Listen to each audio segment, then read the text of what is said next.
Okay, today I'm going to be getting into the subject of tensions. What tensions do I use? Do I use altered tensions? Do I use natural tensions?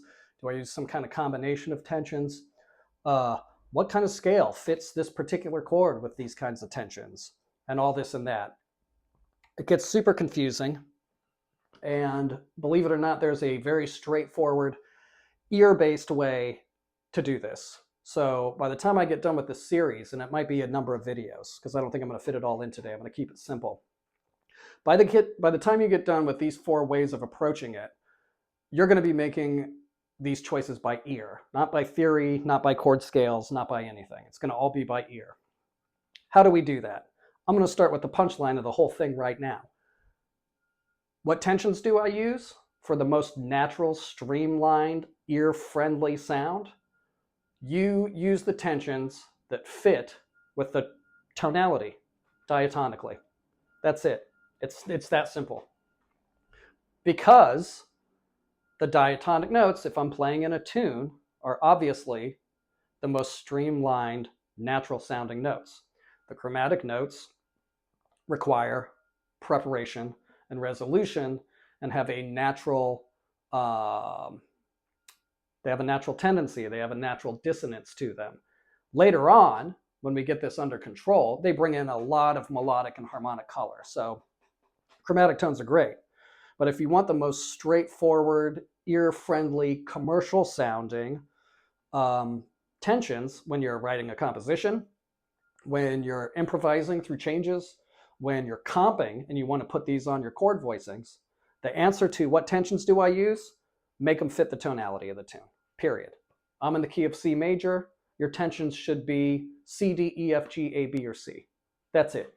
Like I said, there's variation. I'm going to get into, what happens when we go into new key center categories. What happens if it's in a blues?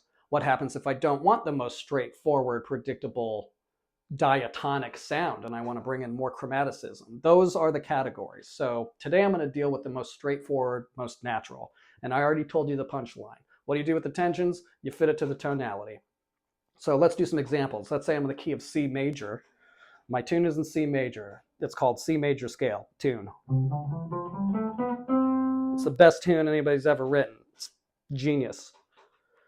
Let's deal with major 7 chords first. Not a lot of play on major 7 chords. I'm going to keep the theory out of it. Generally, the play is on 11s or sharp 11s. You don't get flat 13s on major 7 chords very often. They'd be interpreted as sharp 5s anyway, probably. So anyway, let's stick to the 11s. Your choices for major 7 chords, they always have natural 9s, major 7 chords. They never have flat 9s. They generally don't ever have flat 13s or augmented 13s or something wacky like that. Your play is on the 11. So the choice is, do I want a natural 11 or do I want a sharp 11? This is super easy. Key of C. I have a C major 7 chord. What kind of 11 do I want? That's the most natural streamlined 11. The answer is a natural 11 because that's F. C, D, E, F. Fits the key of C. Listen to it melodically. Let's say this is my solo.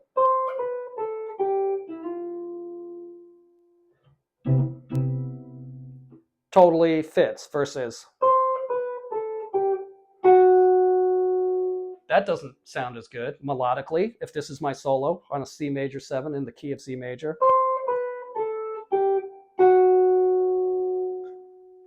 Has a lot more dissonance to it. Now later on I'll show you how to use exactly that dissonance and make it work. But right now, for the most natural sound, we want to get what things sound like straight so that we can make ear-based choices. If our ears all jumbled up and confused, we're not going to make any good choices. It's just going to be a mess of theory, and it's why people hate theory, and it's why it keeps people stupid. So we're going to go straight to the ears. So of course F natural sounds the best. Only issue with 11s on a major 7 is it ends up being placed above the 3rd. You get that minor 9th interval. That's what that sound is. So without getting too much into theory, that's a whole other video. What do you do with natural 11s? Basically, if you want to know, you make it a C sus4. You don't play the 3rd. Or you just leave out the 11 altogether. Okay, what if I got D major 7? I'm in the key of C major. Oops, sorry, C major.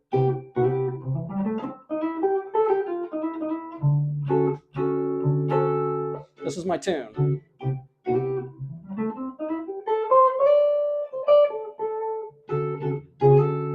What do I do with the 11? Do I make it a sharp 11, which is G sharp? Or do I make it a natural 11, which is G? Well, let's say I'm doing a solo. Let's say I'm doing a composition.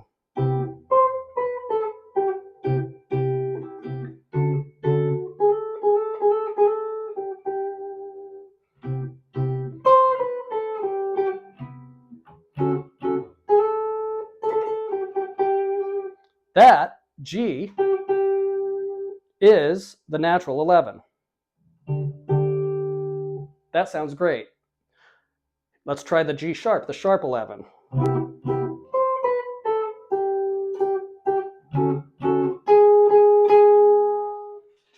That already sounds terrible. Terrible melody, terrible solo, and it's not going to sound any better over the chord. I mean, that chord sounds great on its own, I think. I like it. But it doesn't matter. Relative to the tonality, you get this. So no, of course you're going to want to make that a natural 11. So again, that 11 is going to get it's in the way of the third. So if you're going to do that, make it a D sus4. Okay, how about E major 7? What am I going to do with the 11th? Diatonic or natural? Same situation. E major 7. If I want the 11, it's going to be a natural 11. It's going to be an E sus4 again. How about F? F major. From the key of C major, I get to my F, and here's my solo.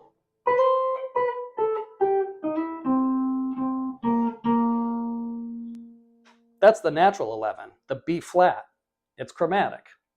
It stands out. It's got a very dissonant, sharp sound that sounds like it needs to be set up and resolved. Or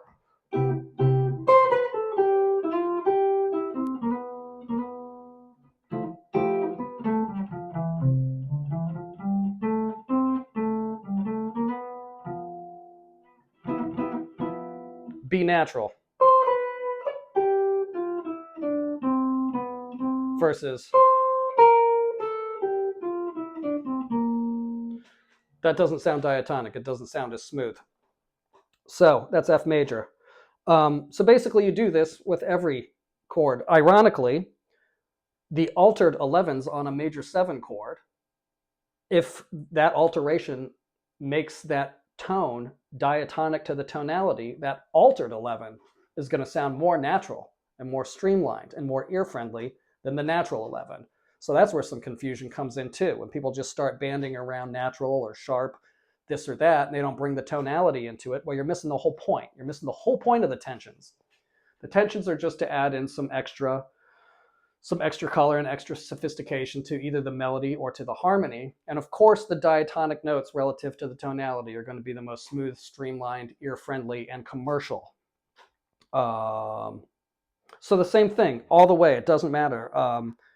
How about C sharp major 7? C, D, E, F sharp, or technically F double sharp, G. What's more natural? Well, here's my solo. C major 7.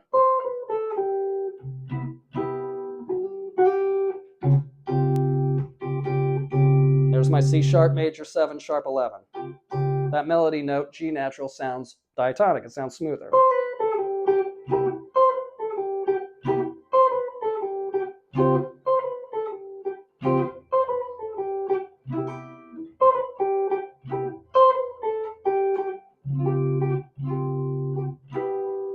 Versus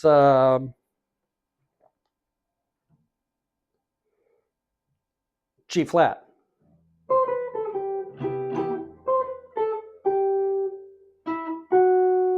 That's the G flat. So that sounds terrible. If you don't set it up and you don't resolve it, it's going to sound terrible. So it doesn't matter if the root is chromatic or not. It doesn't matter if the root is diatonic or not.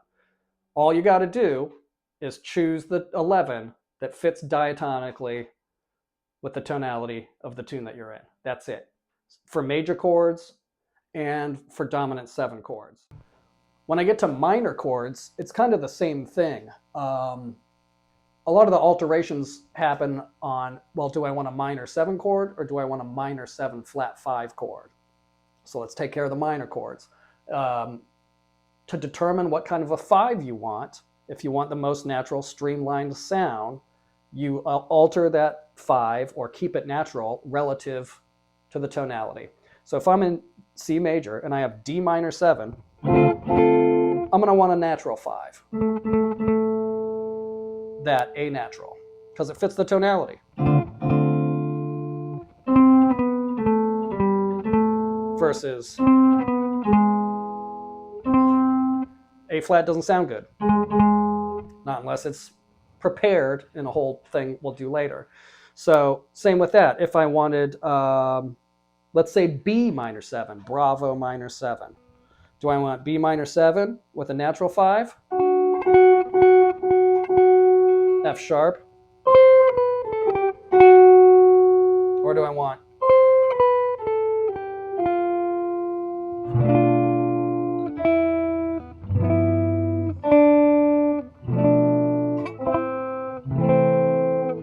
So if I'm in the key of C and I have a B minor, the most natural way to structure that B minor is to make it a B minor 7 flat 5. Then you can determine whether or not you want an 11 on that. Whatever, aside from the root, the 3rd, and the 7th, those are fixed. But 9s, 11s, 13s, and a lot of the time 5ths are up for play. Let's deal with dominant chords. These are the troublemakers most of the time. So I'm in the key of C. What makes more sense? Let's take a look real quick. C, C7. What kind of 9 do I want? Do I want a flat 9, a D flat? No. Do I want a natural 9 because it fits C? Yeah.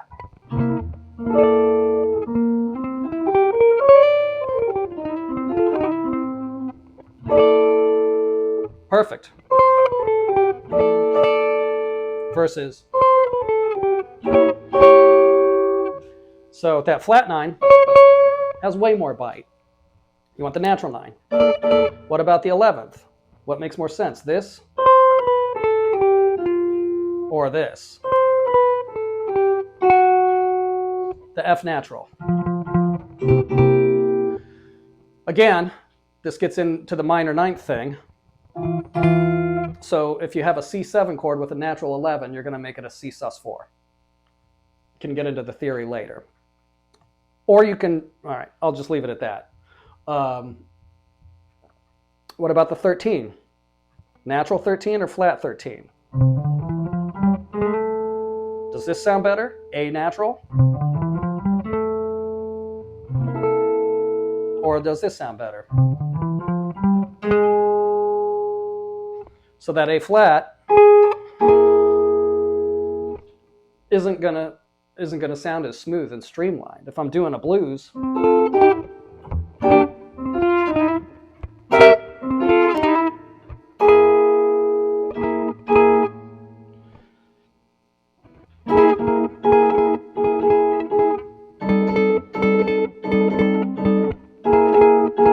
now that is not the most streamlined, straightforward answer. So you do not want a C7 flat 13. You want a natural 13.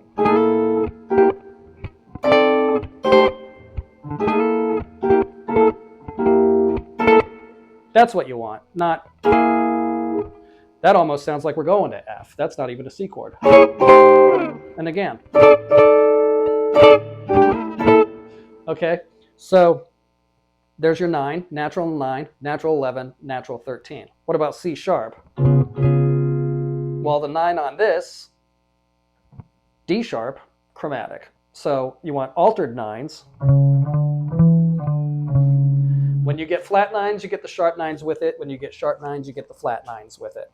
We can get into chord families and scale sources, but that's just how it is. When you're dealing with 9s, it's not one or the other, generally, unless you're dealing with some harmonic minor stuff or something. Altered 9s, you get them both. So if we're dealing with C sharp 7 in the key of C major, you get a flat 9, a sharp 9. What about the 11th? Do I want F sharp, or do I want G? G fits diatonically to the key of C major, so now I got a sharp 11. What about the 13? Do I want a B flat?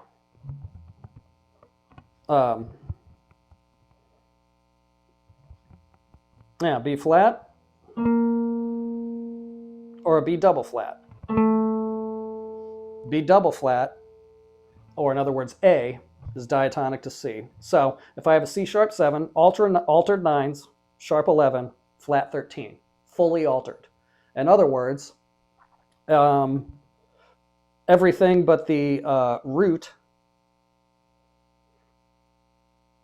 let's see, yeah, everything but the root. So ironically, the most altered chord, C sharp altered 7. Ooh, that's altered. That's crazy altered. It's not altered relative to the tonality. You're just altering the chord to fit the tonality. So C sharp major 7 has altered 9s, which are diatonic to the C major scale, a sharp 11, which is diatonic to the C major scale, a flat 13, which is diatonic to the C major scale, a major third, diatonic to the C major scale, and a flat 7, diatonic to the C major scale. The only thing that's chromatic relative to the tonality is the root of the chord.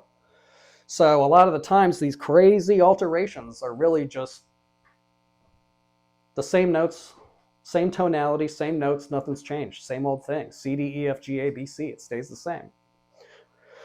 Okay, what about a D7? Natural 9s, E natural, natural 11, and natural 13, B natural, diatonic. What about D sharp 7? Okay, natural 9s, and then, flat 9. Actually,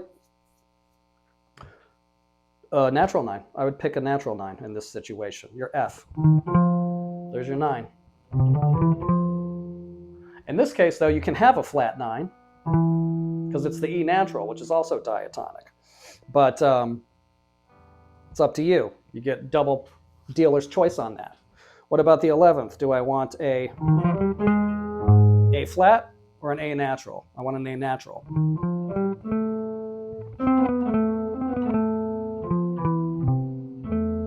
So sharp 11, natural 9, sharp 11, natural 13, because that becomes C natural.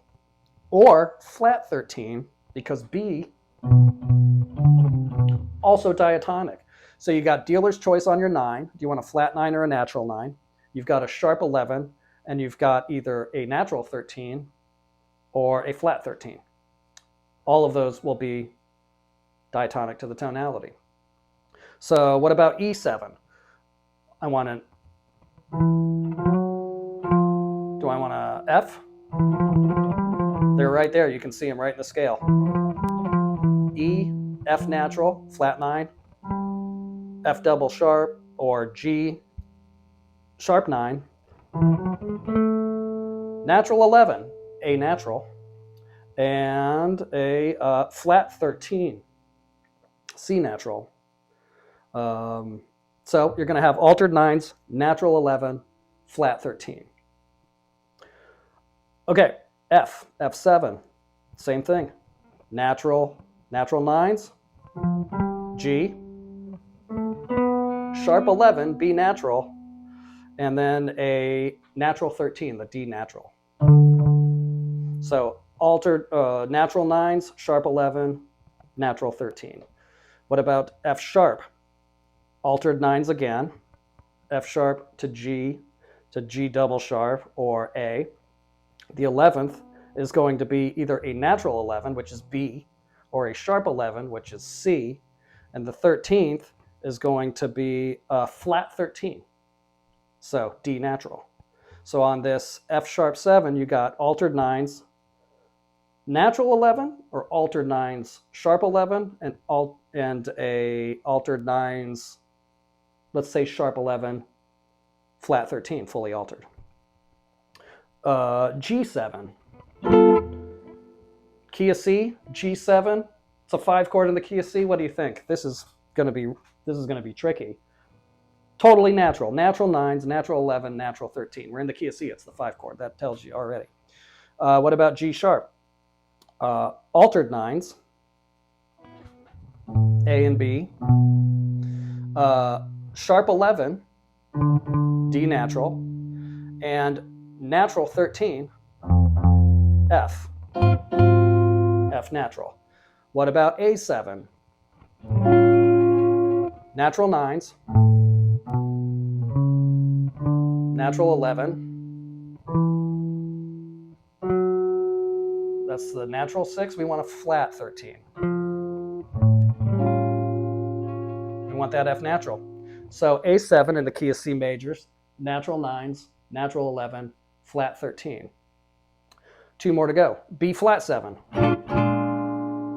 Dealer's choice again, we can have flat 9 on the B flat 7, or we can have a natural 9, which is the C natural. Both of them are going to fit the tonality.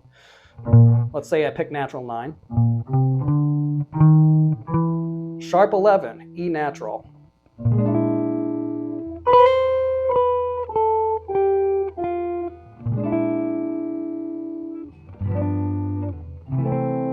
Sharp 11, and then what about the 13? G natural. So natural 9, sharp 11, natural 13. Last one, B7. Altered 9s, C and D. Got my third, natural 11, E or sharp 11, F. I'm going to pick F because I have altered 9s. If I have a sharp 9 and a natural third and a natural 11, now you've got a semitone that's going to crowd the third. It's going to sound terrible. So I make it an altered 11, still diatonic. So altered 9s, altered 11, and then a flat 13. So I get that G natural. It's diatonic. Back to C. So that's it. Those are all your tensions. Those are all your dominant tensions. That's every possibility. Those are all your major tensions, all the possibilities. For minor chords, you're going to probably have a natural 11. You're not going to really have a sharp 11. So either the natural 11 fits the tonality or it doesn't, or the fifth fits the tonality or it doesn't. And in that case, you might need to flat it. That's it. Those are all your tensions. That's the most natural, streamlined, ear-based way to deal with your tensions. Coming in the next videos, I'll probably deal with what about if we go into a new momentary key center that establishes a new key within the global tonality of C major. Then there's some play there that you can mess with. There's play if you're going to get into the blues, and then there's play if you bring in more chromaticism, but I'll address those later. These are just the most straightforward, works every time, easy, ear-based way to go about dealing with tensions that most people don't talk about very much at all for some reason, because they forget all about the tonality and they just get into this scale sources and what scales fit what chords and whatever. I don't know. Anyway, that's it. Hopefully that clears some stuff up. And like I said, I'll be getting into the other variations that you can play around with that get a little bit more sophisticated, but mess around with this. Play single, make a recording, make a vamp, play some different weird, wacky chords and see how this works when you're doing single line solo stuff or when you're doing some comping. Otherwise, I'll be around in a week or two with some new stuff, and that's it. Later.